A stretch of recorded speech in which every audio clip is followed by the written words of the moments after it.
there's a really important connection between austerity and this belligerent foreign policy, which the UK state and the UK government have embraced, particularly in the last 5 years, towards China. And to me, they use belligerence against China both as a justification for cutting public expenditure at home on much needed public services, and also as a shield for increased public expenditure on what is the most corrupt industry in the world, arms production, where politicians, middlemen in the corporate business world make millions and millions of pounds in kickbacks, backhanders, and bribes all over the world every day.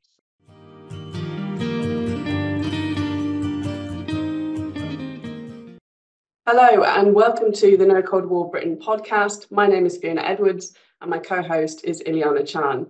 This podcast aims to bring you in-depth discussions every month of the key issue of our time, which is the US-led new Cold War and Britain's role in this dangerous threat to world peace and prosperity. Every month we bring you a voice either from Britain or internationally to delve deeper into this issue. Why is the new Cold War happening? What are the dangers that it presents? And what can we do to build a movement to stop it? And we're really honoured today that joining the show is Alex Gordon. Alex is the president of the National Union of Rail, Maritime and Transport Workers, which is otherwise known as the RMT. And the RMT has been at the forefront of the recent wave of industrial action in Britain against the government's savage austerity attacks. Alex is also an officer of the Stop War Coalition and is active in the global trade union movement. Alex, it's a real honour to have you on the show. Welcome.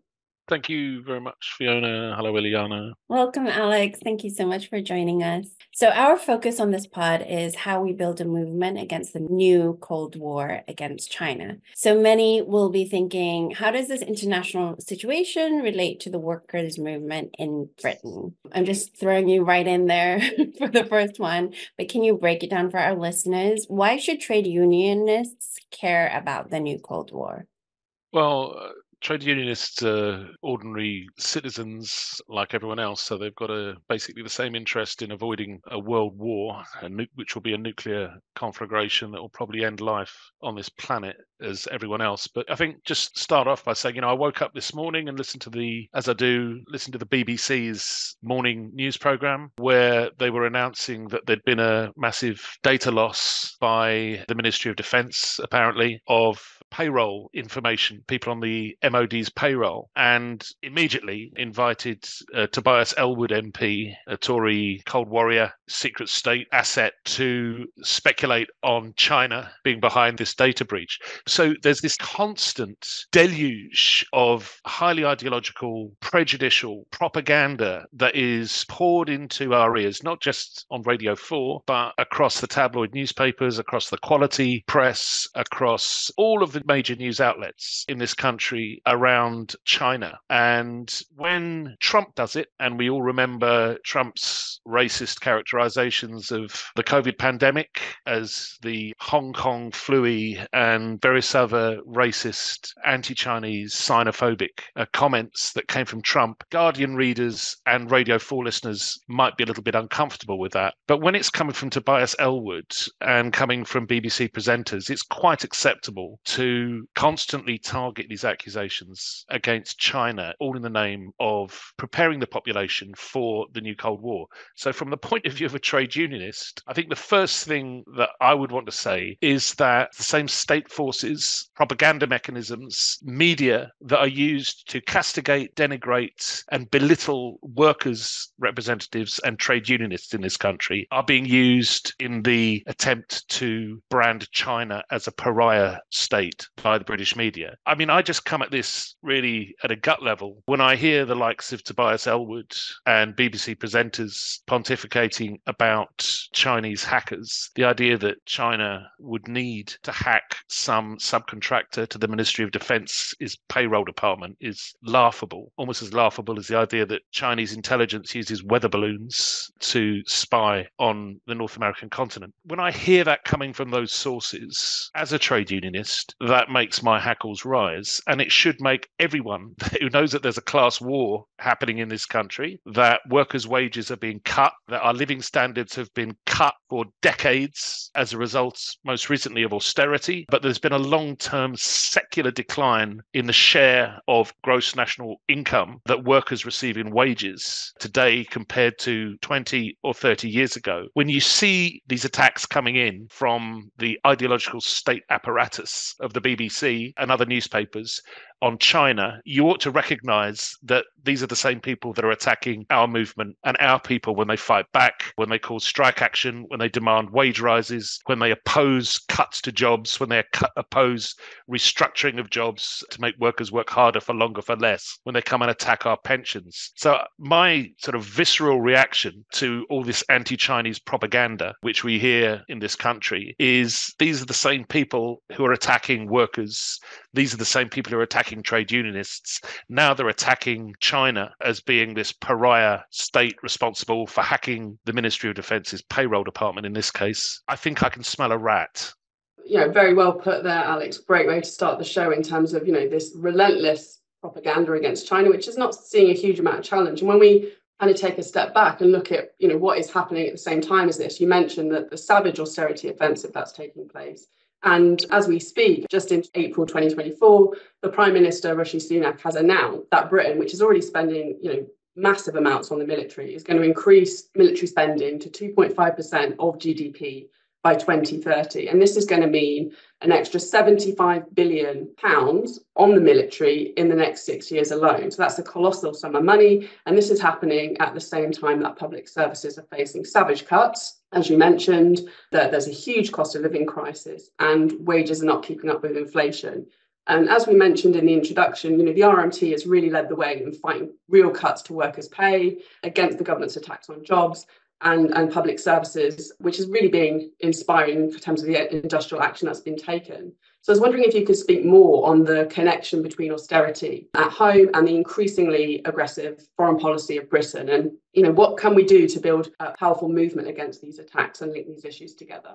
Yeah, the policy of austerity, which has been the response of particularly the European ruling class and European governments since the global financial crisis 15 years ago, 2007, 2008. That policy of austerity has really been visited on us without relief for most of that time. And looking forward, when you hear the pronouncements of Rachel Reeves, the Shadow Chancellor of the Exchequer, about the policies that she intends to pursue in a future Labour government, which seems to be the likely outcome of the next general election, austerity is going to be with us for at least the next several years under a Rachel Reeves chancellorship. So it's really important to understand how austerity at home dovetails with a policy of increased belligerence and militarism internationally and abroad. The two, I would argue, are two sides of the same coin. So there is a strong ideological aspect to this, of course, that you can possibly persuade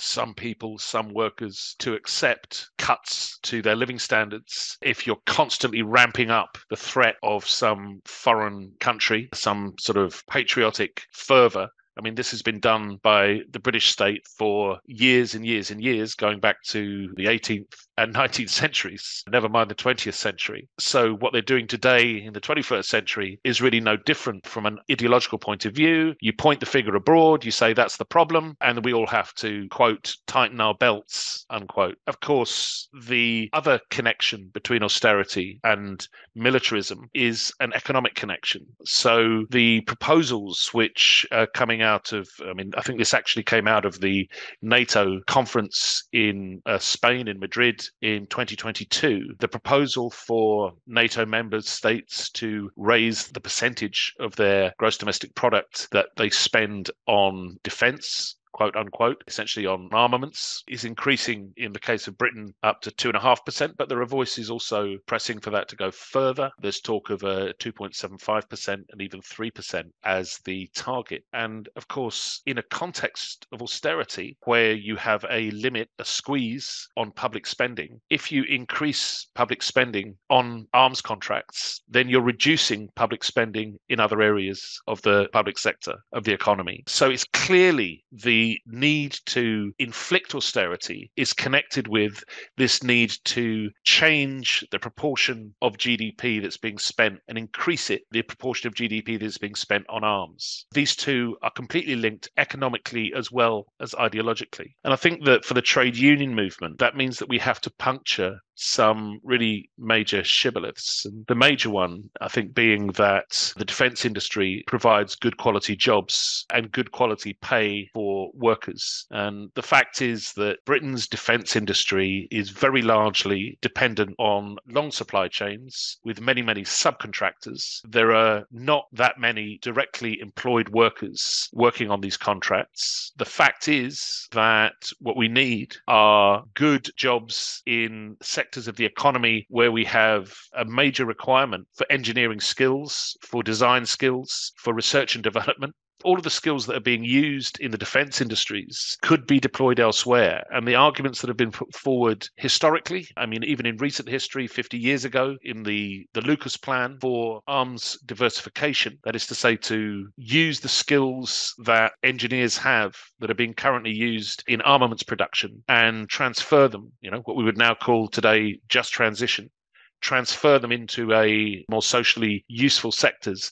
That argument really needs to be made by the trade unions because it isn't going to be made by anyone else. I mean, it's not coming from any politicians or any leading politicians that I hear in the British Parliament at the moment. There are trade unions that are making the case in favour of expanding expenditure on armaments production in the name of quality jobs. I think we have to have this argument out in the trade union movement. And in fact, it's been a sharp discussion at a number of recent TUC, Trade Union Congress events and conferences in recent years, with some unions such as the GMB, for example, arguing explicitly in favour of an increase in defence spending. Other unions such as my own union, Unison, a number of other unions opposing that on principle, but also arguing in favour of the need for a strategy of defence diversification. So I think there's a really important connection between austerity and this belligerent foreign policy, which the UK state and the UK government have embraced, particularly in the last 5 years towards China. And to me, they use belligerence against China both as a justification for cutting public expenditure at home on much needed public services, and also as a shield for increased public expenditure on what is the most corrupt industry in the world, arms production, where politicians, middlemen in the corporate business world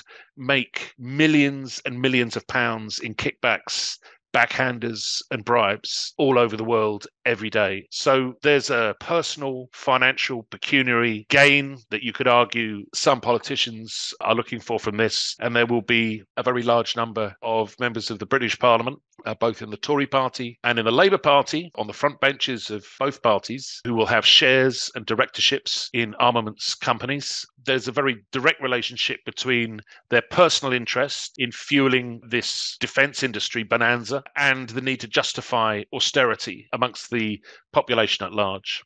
So you did sort of touch upon this in your previous answer a little bit, but I'd like you to widen the scope a little bit more and talk about how this is an alarming trend in the global north, not just Britain. Just to give our audience a little bit of context, last month, the US agreed to a new $95 billion package for the NATO proxy war in Ukraine to support Israel's genocide in Gaza, and also for preparations for war on China. U.S. provocations about Taiwan are part of its drive to war against China. And I think in that package, it was like over $8 billion on Taiwan itself, which is a tiny little island for people who aren't aware of 22 million people.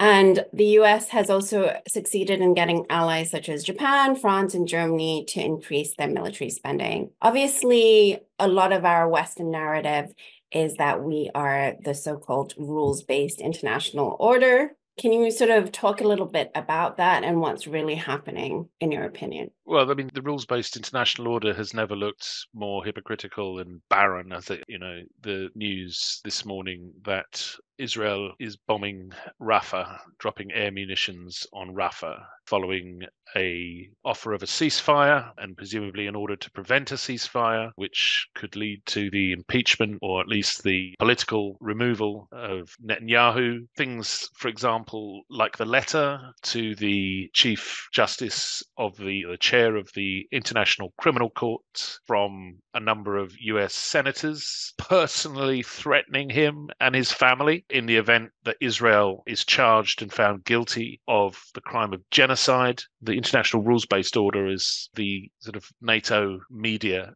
have still called it, it's just a joke.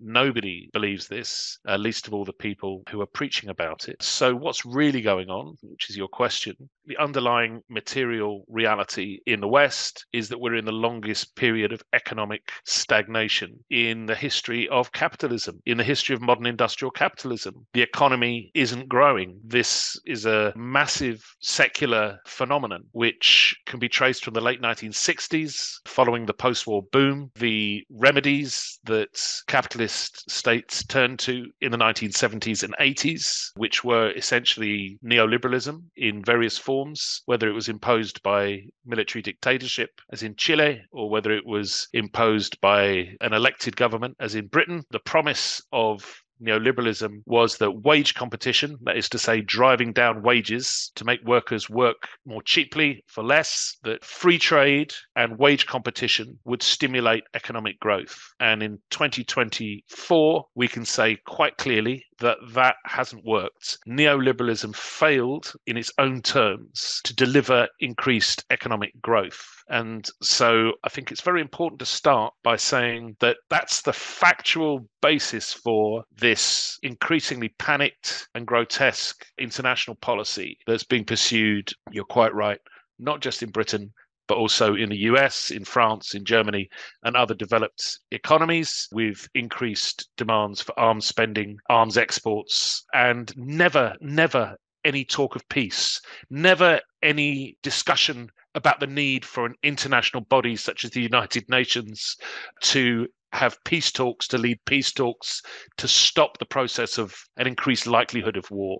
So even beyond the question of arms expenditure, you see the statements coming out of the mouths of people like President Macron at the moment over Ukraine, where he's openly talking about committing French troops in Ukraine to confront the Russian armed forces, which would bring France into, obviously France, a NATO member, unlike Ukraine, would bring France into a direct confrontation with Russia. The talk of some of these Western politicians is clearly meant to prepare us for the very real likelihood of a world war. And you've seen that even with a number of British politicians in the last year. The incomparable Grant Shapps, for example, our former Transport Secretary, I have to say, who in his 4 years as Transport Secretary didn't meet with the trade unions in the transport sector once. But since he's been Defence Secretary, he's said that we have to understand that we're living in not a post-war world, but a pre-war world, and we have to prepare for war.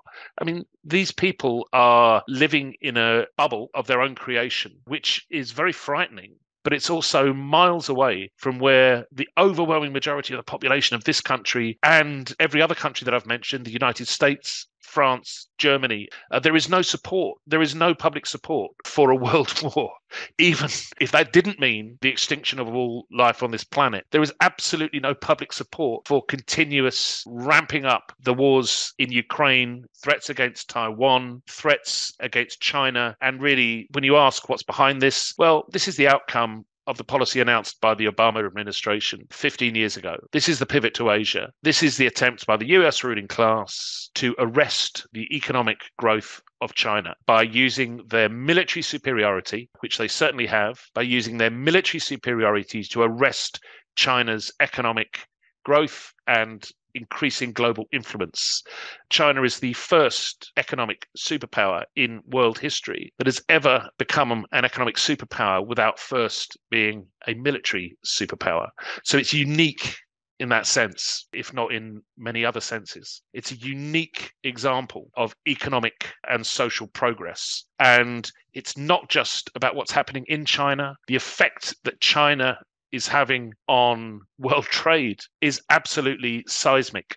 So it's very noticeable. And I'm not sure if this is jumping ahead in the questions that you were going to ask, but I'm going to say this anyway, because I think it's very important. It's absolutely remarkable and clear that at the same time as the US, what we've notionally still referred to as the world's largest economy, although that is questionable and questioned, China on several measures has overtaken the US. But the world's largest economy is going over towards protectionism. This is not just protectionism in the form of sanctions on Chinese steel or Chinese telecommunications equipment, phones, etc. This is protectionism also against European producers as well. So we see a protectionist America putting up trade barriers, and we see China opening up trade to the global majority, the countries of the global south, through the biggest transport infrastructure projects in human history. I think it's very, very noticeable when you ask what's the real goal behind this ramping up of bellicosity, of war talk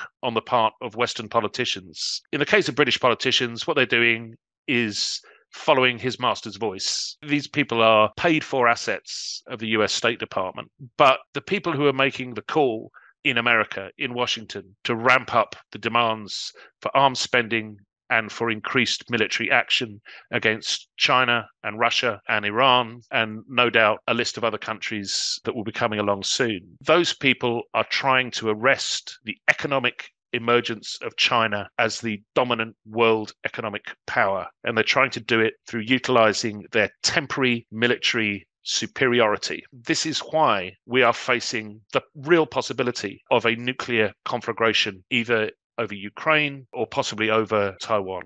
Well, I think your answer there just kind of really gives, in a nutshell, why we exist and why we're trying to build a movement, because I think it's very sobering. But, the words of Grant Shapps, as you said, is for Britain to get into a war footing, potentially to be prepared for hot wars against Russia, China, North Korea and Iran. And I think one of the things you kind of pointed to in your response just there is the link between British foreign policy and US foreign policy. And I wanted to ask you, just to explore a bit more, to what extent do you think Britain's foreign policy is dictated by Washington? And what are the prospects for developing a more independent and less belligerent foreign policy in the current sort of context of what's happening in the world? Yes, well, of course, Britain's foreign policy is entirely dictated by Washington, never more so than it is today. I think there was a period, certainly from the 1960s onwards, when the British state, the British ruling class, flattered itself that it could still maintain an independent or semi-independent imperial policy abroad. We saw that in the Suez crisis, for example, the Suez intervention by Britain and France, try and seize control of Egypt and the Suez Canal, which was promptly slapped down by the United States using Israel. And even, I would say, 20 years ago, or just over 20 years ago, during the Iraq War, when Blair pledged his fealty, his loyalty to George W. Bush in his illegal war in Iraq, there were critical voices in the British media, on the BBC, even in the Daily Telegraph, the House Journal of retired major generals. And these were critical voices who were criticizing Britain's slavish following of the US disastrous foreign policy agenda. But it seems to me today you don't even hear those voices. It's just simply a one-way street of propaganda.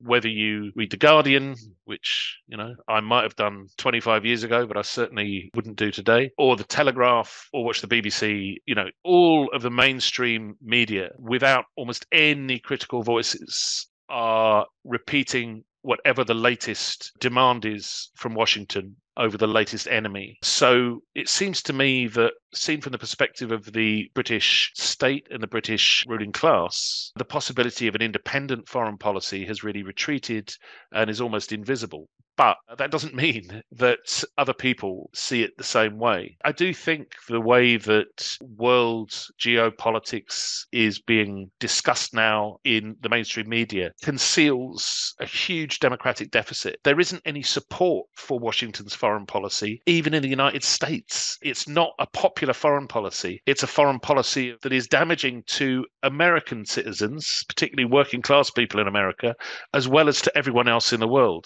And it has very little support in this country, apart from the kind of Cold War fanatics who I've mentioned earlier. So I think we need to try and find a way that we can articulate an independent foreign policy.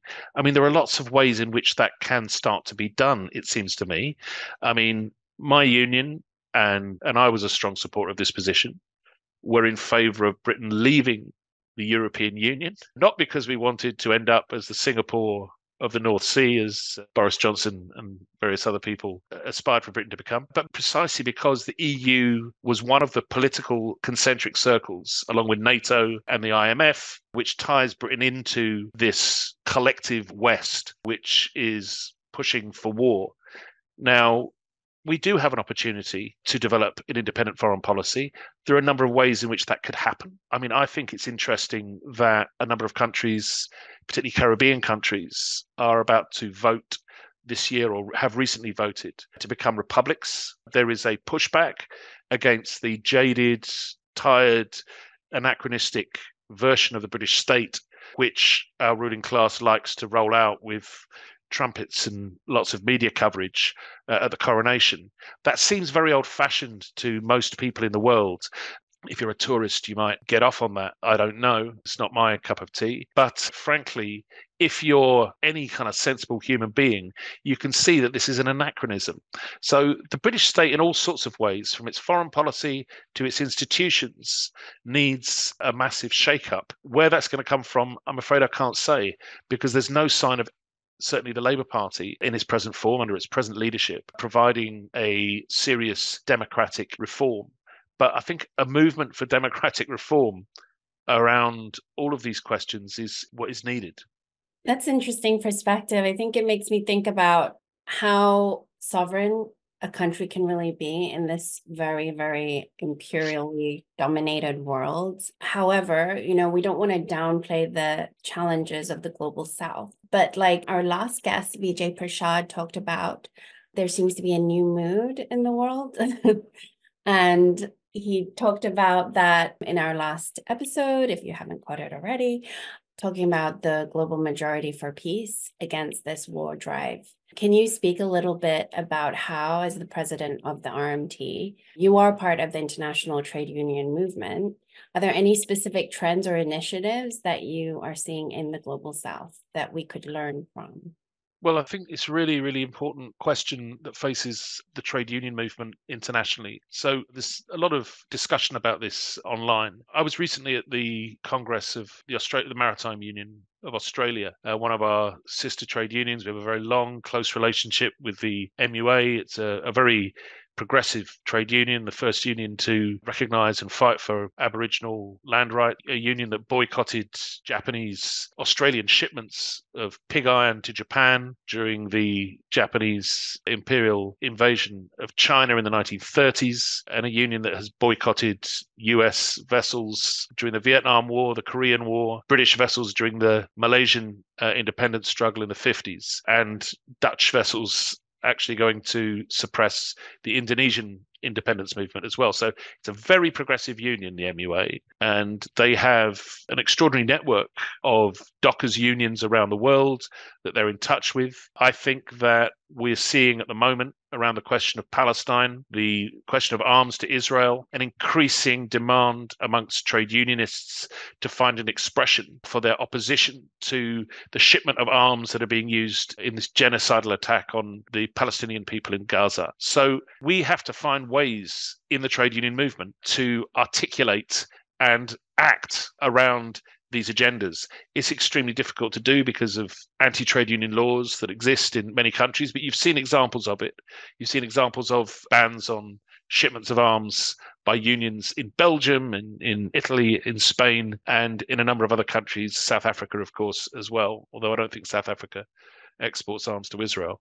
But the truth is that the international trade union movement needs to reorientate itself towards the reality of where the global majority are going. If you look at the biggest trade unions in the world, I mean, the largest general strike in world history took place in 2020, possibly 2019. I may have missed a year out in India. 250 million Indian workers were on strike, and there's been prolonged strikes by farmers' unions in India. The center of struggle in the world trade union movement has shifted from what we used to call the developed economies, Britain, Western Europe, and North America, the centre of struggle is shifting. And I was just saying to Ileana before we started this discussion, there's a very interesting piece in the South China Morning Post a couple of days ago about a new collective bargaining contract which has just been negotiated by the All China Federation of Trade Unions with the largest logistics company in China. It's a private company, Ligori Logistics. This is a contract that will cover 3.8 million truck drivers nationwide across China. It's absolutely immense, and it was initiated by the ACFTU. It was signed on the 2nd of May. It benefit a very, very significant number of workers. And it's very interesting, I think, because what we're seeing in the developed economies, particularly in Britain, is that the trade union movement is shrinking. This collective contract signed in China, part of the ACFTU's objective of enrolling another million members from the logistics industry into their union. So a massive expansion of union members through collective bargaining. What we see in Britain, on the other hand, is the last year for which figures are available, despite a very high level of strikes, a very high level of public awareness of trade union actions, there was actually a reduction in the number of ordinary workers who are members of trade unions. It dropped by about 250,000. The reasons for that are kind of complex. It's not to do with individual workers deciding they don't like trade unions. It's much more to do with the cost of living crisis, people cancelling direct debits they think they can get away with and that they don't need. But what it really shows is that the structural elements in our economy, which led to the growth of trade unions, have been hollowed out by 40 years of neoliberalism.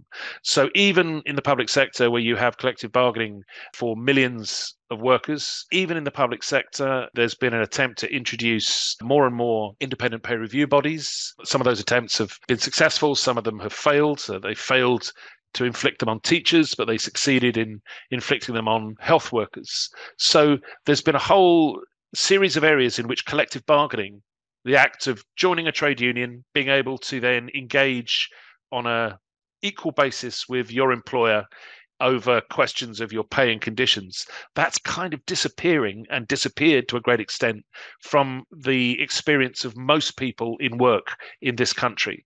We're seeing ourselves go backwards. In the United States, there's been quite a lot of talk and celebration amongst trade unionists really about new collective bargaining contract gains by the UAW, the United Auto Workers Union in the US. But when you look at the scale of these gains, they're quite small. And I think the US movement faces a slightly different context to what's happening in the economy here. As I said earlier, the US is a protectionist country now. And there is an element, I think, in which trying to establish an electric vehicle industry, a privately owned electric vehicle industry that is successful in the States and isn't going to be, as they fear, undercut by Chinese electric vehicles, that does require a bargain with trade unions. So protectionism at home does tend to imply, and it has implied in Britain in past centuries at times, it does tend to imply a bargain with trade unions. But what we see taking place predominantly across the West is trade unions being driven backwards. The institutions and structures which sustained collective bargaining through legal agreements and constitutional arrangements, those have been gutted by 40 years of neoliberalism. And more trade unions are left running around, trying to play catch up, trying to recruit and organize service sector workers who work in a very atomized and very deregulated industry. So I would say that where we need to be looking is to reorientate the trade union movement around the key areas of struggle and growth. And that's going to mean listening to trade unionists from the global south. There'll be a congress in Marrakesh in Morocco later this year in October of the International Transport Workers Federation. This is the first time the Congress has met in an Arab country, and it will be a very large Congress representing transport workers' unions from every continent in the world. And the leading unions at that conference are going to be unions from the global south. It will be a very important event, I think, and a marker on the way that the global economy has changed and the way that the trade union movement is either going to respond to that or it will become irrelevant. Well, that's such a refreshing perspective there, Alex, because I think kind of mirroring a little bit the propaganda that you get in the West against the rise of China in the global South, you get very chauvinistic attitudes against workers in the global South and some sort of idea that the movements in the West are superior. So it's really interesting for you to kind of say the centre of gravity has shifted and we should be looking to the global South for inspiration. And that's just like sort of mirroring really the fact that the West is in decline economically, as you've mentioned, but also there is this massive economic rise, not just of China, but of the global South. So it's really interesting to kind of bring that perspective into this discussion. And you touched upon the ways in which some trade unionists in the global North, where obviously that's where the arms are coming to Israel during this genocidal offensive, the actions that trade unionists have taken to stand with Palestine and oppose the Western-backed Israeli genocide in Gaza. So just wondered if you could talk a little bit more about what trade unionists have done, what more could be done to stop this genocide, but then also just kind of maybe delving deeper into what you've just said around where should the trade union movement in the global North orientate? Like, what does internationalism mean today? And where should the trade union movement be going? Like, you just referenced that great conference that's coming up. Could you kind of talk more to the kind of other things that the trade union movement in the global North should be doing, but also the challenges really of overcoming this sort of onset of decline, which, like you say, there are objective structural factors that are driving that, and it's not going to be easy to overcome, but like, how can we potentially move forward? I kind of first became aware of trade unions taking independent action against arms shipments to Israel, I guess would have been at the beginning of this year. And I think initially the first example that I came across, it may not have been the first, but the first one I came across was dockers unions and airport freight handlers unions in Belgium. It was quite a surprise to me as to why this should be in Belgium. And it also took me quite a long time to translate their statements on it from Flemish into English. But when I actually read what they'd said, it was very good. It was a position taken by effectively all three union confederations. So this isn't a position that's been taken by the left or the socialist affiliated unions in Belgium. This is a position that's been taken by the socialist affiliated unions, the Catholic affiliated unions, and even I think there's a liberal trade union confederation in Belgium. And their dockers unions have all signed a repudiation of moving arms to Israel, either through ports or airports. This is a very interesting development. Now, when I spoke to Belgian trade union officers in that sector about this, they were of the view that it was a reflection of the hypocrisy that workers saw in the attitude of their government, the Belgian government in this case, to arming Israel compared to the sanctions that were put on Russia and arms sales to Russia. And I don't think Belgium sold many arms to Russia. I'm pretty sure Russia is capable of arming itself without help from Belgium. But certainly the level of state identification with Ukraine since February 2022 in Belgium and a number of other countries is a jarring contradiction when you compare the attitudes of the states of Western Europe and the United States and North America to the question of Israel-Palestine. So my own union has many members who've been very proud of the role that their union has played in calling for a ceasefire, demanding a ceasefire, supporting Palestine Solidarity Campaign, the Stop the War Coalition, supporting demonstrations called against the genocide in Gaza. And we have union badges in the color of the Palestinian flag that members will wear at work. And, many of them have complained to us that they're being told by their employers or their managers that they have to take these badges off because they're political. They're not union badges, they're political badges. And this is from often companies that have sponsored blue and yellow lanyards or painted their trains in the colors of the Ukrainian flag in an effort to join in the state propaganda in this country, whereby every government building when you walk down Whitehall is flying a Ukrainian flag and a Union Jack. So there is this big demand, I think, coming from below, coming from ordinary members, particularly young workers who see the atrocities carried out against children, against defenseless families, and obviously are identifying strongly with the cause of Palestine and the cause of the Palestinians and the cause of peace against the state, which is effectively acting as a support mechanism for Israel in all of the international institutions where Britain sits. So we are starting to see this emergence of demands from below. These are the expressions that are coming to us from our members. We're getting no pushback at all from ordinary RMT members who want us to support Israel. We're getting massive appreciation from members who support the position that we've taken as a union in opposing the genocide, calling for a ceasefire, and demanding that the British government stops arms sales to Israel. Now, where this takes us in terms of next steps is a really important point. I would say that the trade union movement needs to take an initiative at this stage. Simply calling for an end to the genocide isn't enough. We need to be talking about peace. A Portuguese trade unionist said to me, look, in a context of global militarism, the fight for peace is a class question. It's a class issue that affects every worker and it affects the trade union movement. And it's up to the trade union movement to articulate the class question of peace. And we haven't done that, I don't believe, in this country through the trade unions for a long time. I mean, I'm old enough to remember the debates over unilateral nuclear disarmament in the 1970s and 1980s, debates which took place both in the Labour Party but also in the trade union movement. And there was a sharp division in the trade union movement at that time, particularly between unions who had members in armaments production, in typically the engineering unions, and the other unions which were arguing for an end to Britain's retention of a nuclear weapon. Now, you might call the secret state, certainly arms companies, jumped into that debate very strongly. Anyone who opposed Polaris or cruise missiles in Britain at that time, the two US and British nuclear, tactical and strategic nuclear weapons, was branded as red under the bed or similar pejorative terms.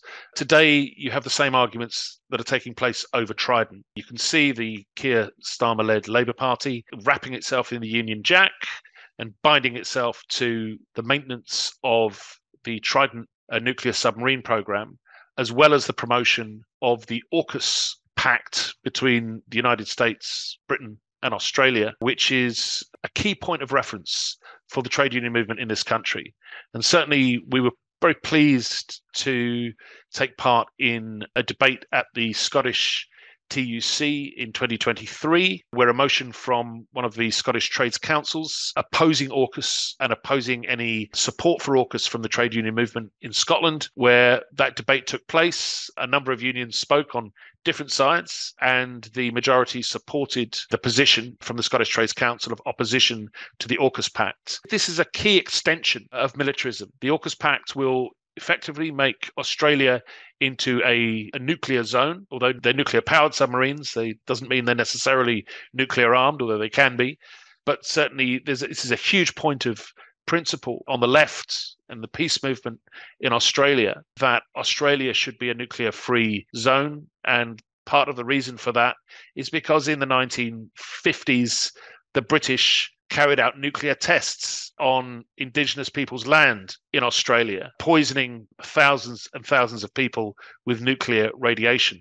So there's a really hot political topic in Australia right now around the AUKUS program. One of the things that my union has done is to pass policy. We're opposed to the AUKUS program, the AUKUS Pact.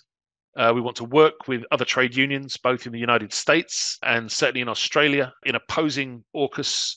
We're opposed to NATO's expansion, the expansion of NATO's role. That's a policy position adopted by our National Congress, our National Conference in 2022, following the NATO Madrid summit, where the NATO expanded its role considerably and decided it was going to become a police force for North Africa. I think it's important to center this around the question of peace, not just opposition to nuclear weapons or particular arms programs, but the Labour movement needs to call for a Labour movement conference around the question of peace, because it involves a whole series of interlinked questions. I mean, there's the question I mentioned earlier about developing proposals for diversification away from arms production. There's the question of doing a real analysis of the costs of an economy that is in thrall to armaments companies, both the costs in terms of corruption,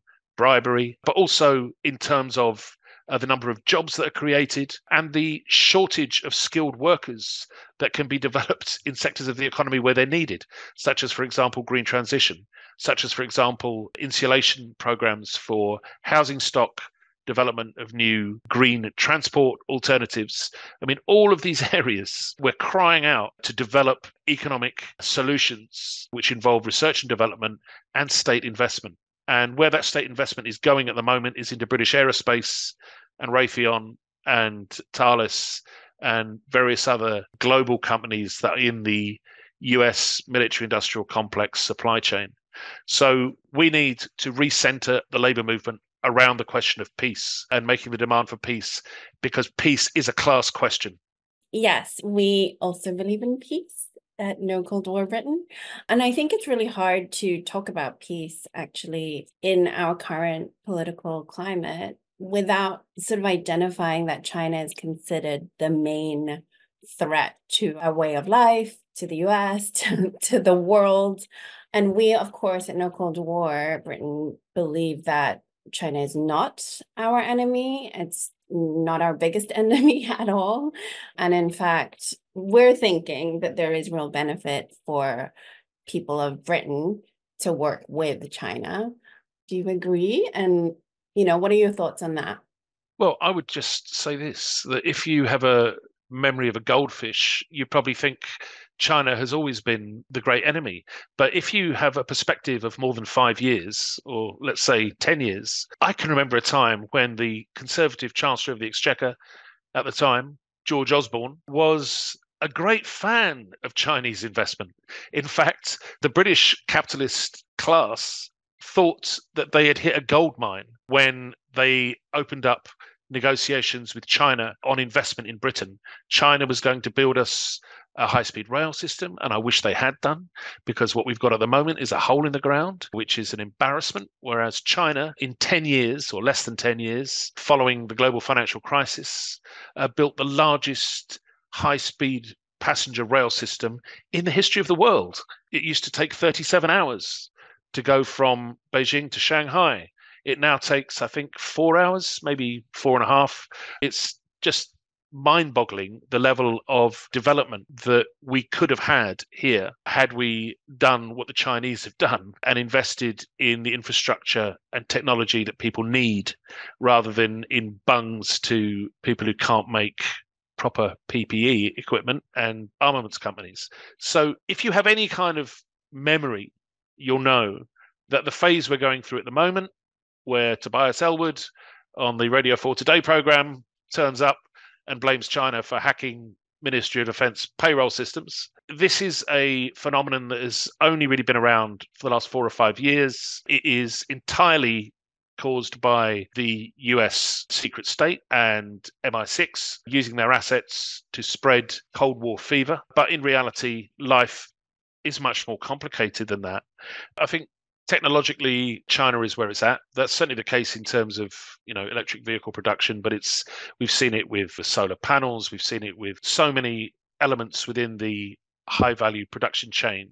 Speaking as a train driver and a railway worker, the example that really sticks in my craw is the example of high-speed rail, which in Britain has been really a white elephant disaster. In China, you have a living example of how to do it properly, albeit in a much bigger country and on a much greater scale with a bigger population and, greater commensurate gains. But the principle is exactly the same. So we could learn from Chinese technology. We can learn in so many ways, I think, from Chinese approach to trade as well. Britain's approach to trade has always been based on its imperialist past. British capitalists export capital to zones where they can control it in cheap labor countries in order to re-import profits.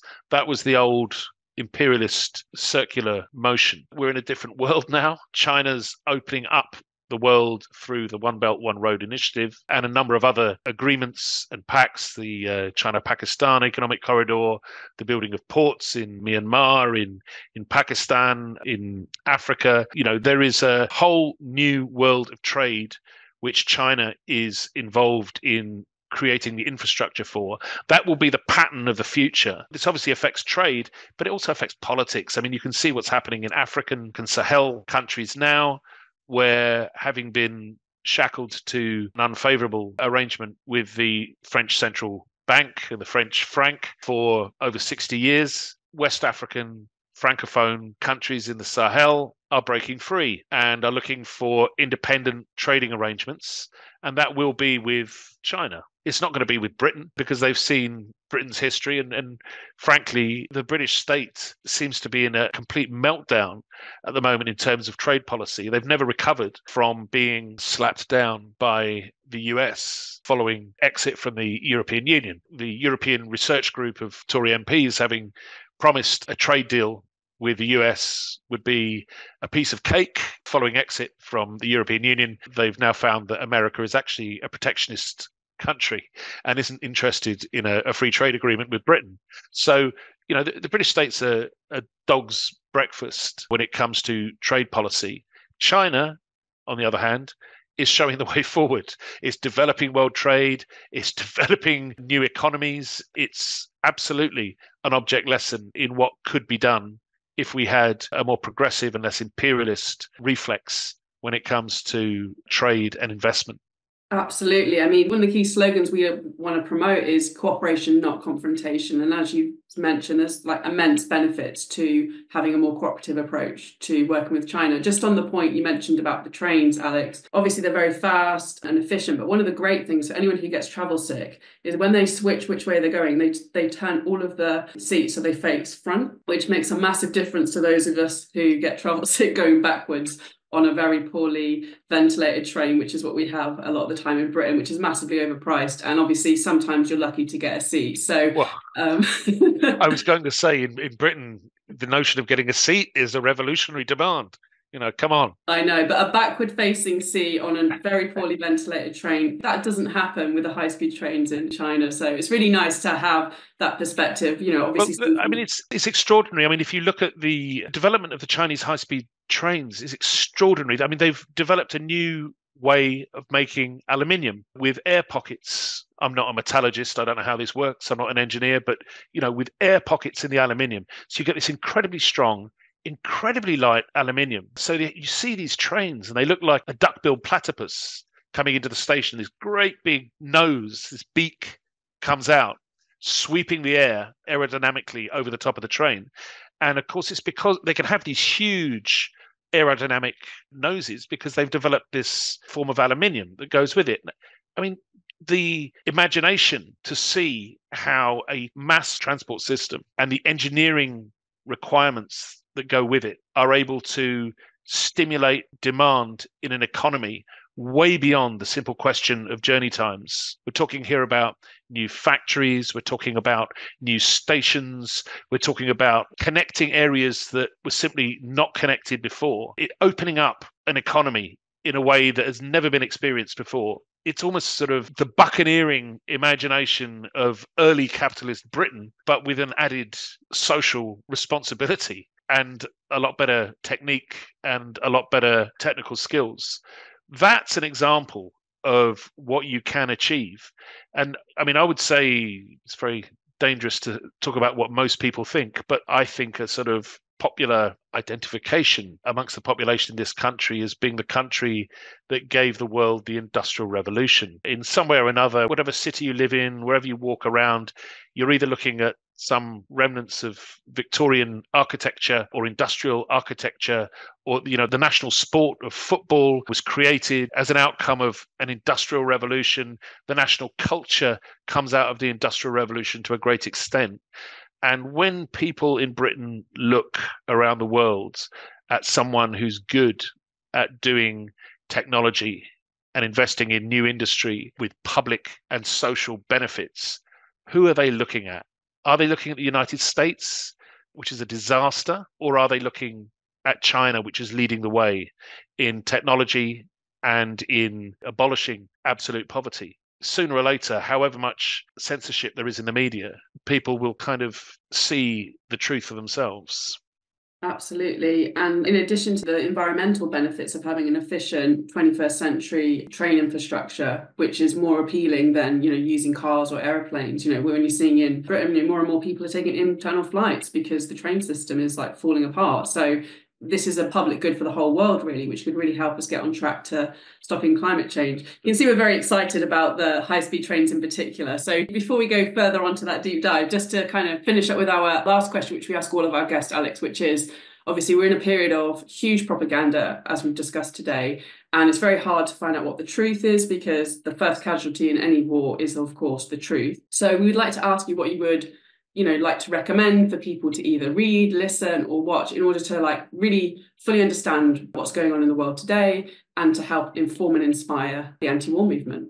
Well, I think actually your previous guest, Vijay Prashad, produces a very useful newsletter through the Tricontinental Institute. And Vijay's newsletters, I'm not sure he writes them all himself, but they come out in his name, I think are excellent as an introduction to perspectives and politics of the left outside of the global collective West in the global majority. So I'd recommend subscribing to Tricontinental.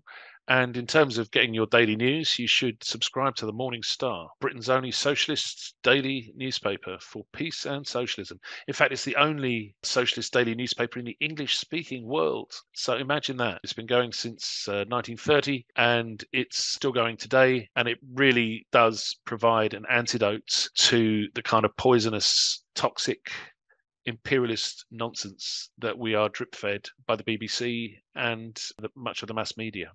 100%. We love the Morning Star here at No Cold War Britain, so maybe make sure you do what Alex says, which is subscribe and follow what they do. They've been providing a really important voice actually against this whole Cold War narrative, which has been taking place for a number of years now. And so, Ileana, what do we do now? We have to let everyone know that they have to like and subscribe to this podcast. Make sure you leave a comment. Please share it with your friends. We're really honoured to have Alex on the show. It's been so important to get that perspective from the trade union movement and how we can link the anti-austerity movement with the peace movement. Yeah, make sure you like, subscribe, and share with your friends. And yeah, thanks so much again, Alex, for joining us today. We've really enjoyed having this conversation with you. Thank you. It's been great.